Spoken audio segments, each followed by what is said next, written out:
আজকে চর্চা করব ট্রেকেস্টমি অপারেশন। রিসেন্টলি পতিত পাবন শিল জয় পতাকা স্বামী গুরু মহারাজ, যিনি আমেরিকাতে জন্ম হয়েছে কিন্তু ভারতবর্ষ আসার পর আজকে উনি শ্রী চৈতন্য মহাপ্রভুর একজন মহান ভক্ত এবং ইসকনের অন্যতম দীক্ষাগুরু। তো আসুন, মহারাজের এই অপারেশনটা কেন হয়েছে, কি কারণের জন্য, এটা আমরা বিস্তারিতভাবে জানবো এক একটা স্টেপ বাই স্টেপ। তো এখানে আমি একটা ল্যারিংসে গলার ড্রাগন ড্রয় করেছি। এখানে একটা ল্যারিংস দেখতে পাচ্ছেন। তো এই গলার মাঝখানে একটা কাট দেওয়া হয়, ট্রেকেস্টমি অপারেশন করার সময় স্কিন ইনসিশন দেওয়া হয়। তো সেভাবে পাইপ ঢুকানো হয় এবং অপারেশন করানো হয়। তো কেন করানো হয় এই ট্রেকেস্টমি অপারেশন? প্রথম হচ্ছে অল্টারনেট পাথওয়ে ফর ব্রিদিং।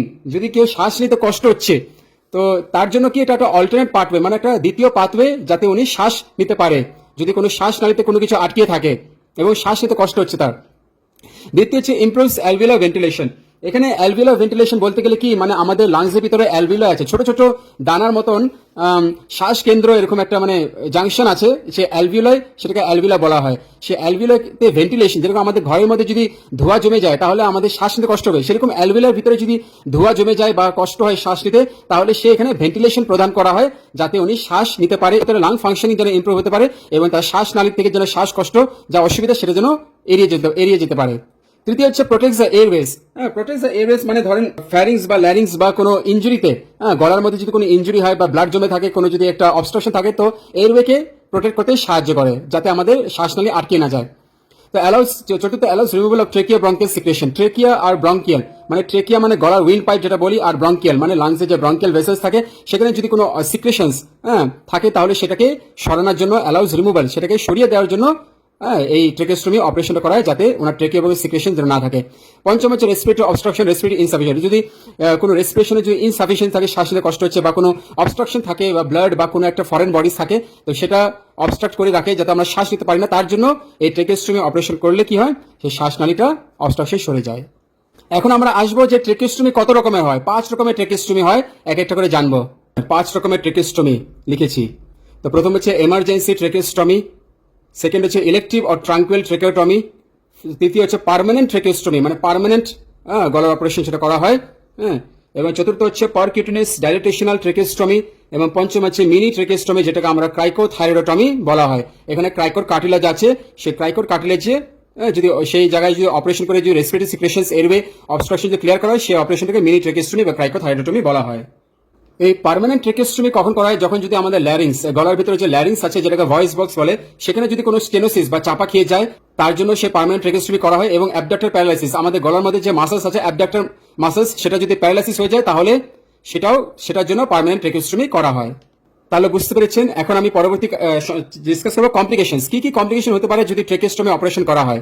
এখন জানা যাক যে ট্রেকেস্টমি অপারেশন করলে কি কি কমপ্লিকেশন, মানে কি কি জটিলতা হতে পারে। একটা হচ্ছে ইমিডিয়েট কমপ্লিকেশন, একটা হচ্ছে ইন্টারমিডিয়েট, একটা হচ্ছে লেট কমপ্লিকেশন, মানে 3 রকমের জটিল হতে পারে মানে অপারেশনের সময়, একটা কিছু দিনের মধ্যে, আরেকটা হচ্ছে যদি প্রলংড ইউজ করা, লম্বা দিন যদি ইউজ করা হয় তাহলে কি কি জটিল। প্রথম ইমিডিয়েট জটিলতা চর্চা করবো। প্রথমে হতে পারে হিমোরেজ, মানে ব্লিডিং হতে পারে। তারপরে এপনিয়া, মানে সাময়িকভাবে শ্বাস প্রশ্বাস বন্ধ হয়ে যাওয়া, যেটাকে শ্বাসরোধ বলা হয়, ঠিক আছে। এবং নিউমোথরাক্স, মানে ধসে যাওয়া ফুসফুস। আর চতুর্থ হচ্ছে injury to recurrent laryngeal nerves, মানে আমাদের ল্যারিংস আছে গলার মধ্যে, সেই ভয়েস বক্স, সেখানে সামনে আশেপাশে নার্ভ আছে, সেখানে নার্ভ, সেই নার্ভটা এক ধরনের নার্ভ হচ্ছে, নাম হচ্ছে রিকারেন্ট ল্যারিঞ্জিয়াল নার্ভ। এই রিকারেন্ট ল্যারিঞ্জিয়াল নার্ভে যদি কোনো ইনজুরি আঘাত হয় তাহলে এটি একটা ইমিডিয়েট জটিলতা দিয়ে দেখতে পারি আমরা। 5 নম্বর জটিলতা হচ্ছে অ্যাসপিরেশন অফ ব্লাড। আর 6 নম্বর জটিলতা হচ্ছে ইনজুরি টু ইসোফেগাস, মানে আমাদের যে ফুড পাইপ আছে যেটাকে বলে, সেখানে ইনজুরি হতে পারে। তো এই 6টা ইমিডিয়েট জটিলতা যেটা অপারেশনের সময়, ট্রেকেস্টমি অপারেশনের সময় দেখা যায়। এখন আমরা ইন্টারমিডিয়েট, যেটা প্রথম কিছু ঘন্টা বা কিছু দিনের মধ্যে, 1-2 দিনের মধ্যে যে জটিলতা দেখা যায়, সেটা আমরা চর্চা করবো। আসুন জানা যাক। তো এখন চর্চা করব আমরা ইন্টারমিডিয়েট জটিলতা, যেটা কিছু ঘন্টা বা কিছু দিনের মধ্যে দেখা যায়। সেটা হচ্ছে ব্লিডিং, রক্তপাত, টিউব ডিসপ্লেসমেন্ট, যে আমাদের ট্রেকেস্টমি টিউব যে প্লেসমেন্ট করা হয়, সেটা যদি ডিসপ্লেসমেন্ট, তার প্লেসমেন্ট থেকে সরে যেতে পারে। এবং ব্লকিং এর টিউবের মধ্যে যদি ব্লকেজও দেখা যেতে পারে। এবং সাবকিউটেনিয়াস এমফাইসিমা, এমফাইসিমা লাংসের একটা দীর্ঘস্থায়ী রোগ, যেটা শ্বাসকষ্টকে, মানে লাংসের শ্বাসকষ্ট বেমার সৃষ্টি করে, এমফাইসিমা। তারপর ট্রেকিয়াসে যদি কোনো ইনফ্লেমেশন হয় তাহলে সেটা অ্যাটিল্যাক্টিসিস, এটা একটা লাংসের বেমার। এবং লাং অ্যাবসেস, মানে লাংসে কোনো ফোড়া বা অ্যাবসেস হতে পারে।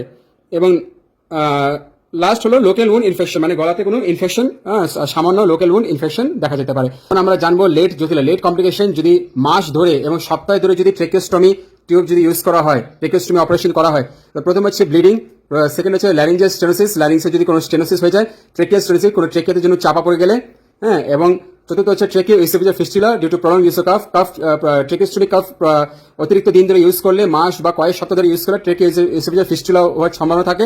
এবং প্রবলেমস ট্রেকিওস্টমি স্কার, মানে ট্রেকিওস্টমি কাফ থেকে যে স্কার হতে পারে, কোনো ঘষা হতে পারে, এবং করেশন অফ ট্রেকিওস্টমি, যেমন করেশন বা ঘষা বা রক্তপাত হতে পারে ট্রেকিওস্টমি টিউব থেকে, এবং অ্যাসপিরেশন মানে শ্বাস নিতে বা গিলতে অসুবিধা হয়। তো এগুলো আমরা লেট জটিলতা দেখতে পারি। তো এই আমি আজকে ট্রেকিওস্টমি অপারেশনের ব্যাপারে সম্পূর্ণ কিছু ডিসকাস করলাম, যে ট্রেকিওস্টমি অপারেশন কি কি কারণের জন্য করানো হয়, এবং কত রকমের ট্রেকিওস্টমি অপারেশন হয়, এবং তার কি কি কমপ্লিকেশন, কি কি জটিলতা দেখা যায়। সর্বপ্রথম আমরা ইমিডিয়েট দেখতে পারি, ইন্টারমিডিয়েট কিছুদিন ইউজ করবার বা কিছু ঘন্টার পর, এবং আমরা লেট জটিলতা যেটা কিছু মাস বা কিছু সপ্তাহ ধরে যদি ইউজ অপারেশন, তার কমপ্লিকেশন কি কি দেখা যায় আমি সমস্তভাবে চর্চা করলাম। যেহেতু এটা জয়প্রতাপ স্বামী গুরু মহারাজের উপর একটা ভিডিও হয়েছে, উনি অপারেশনটা করিয়েছে, তাই এটা আমি সবার মাঝে চর্চা করলাম, আপনাদের সবার শুভচিন্তক এবং ডক্টর ফ্রম কর্ণাটকা ব্যাঙ্গালোর, হ্যাঁ, ডক্টর বি আর আম্বেদকর মেডিকেল কলেজ থেকে, তো ডক্টর অঞ্জন চক্রবর্তী এমবিবিএস। তো আমি নিজে একটা ডাক্তারি লাইনে আছি, তো আমি ভাবলাম যে এই জিনিসটা ভালোভাবে আমি আপনাদের সবার মাঝে চর্চা করবো।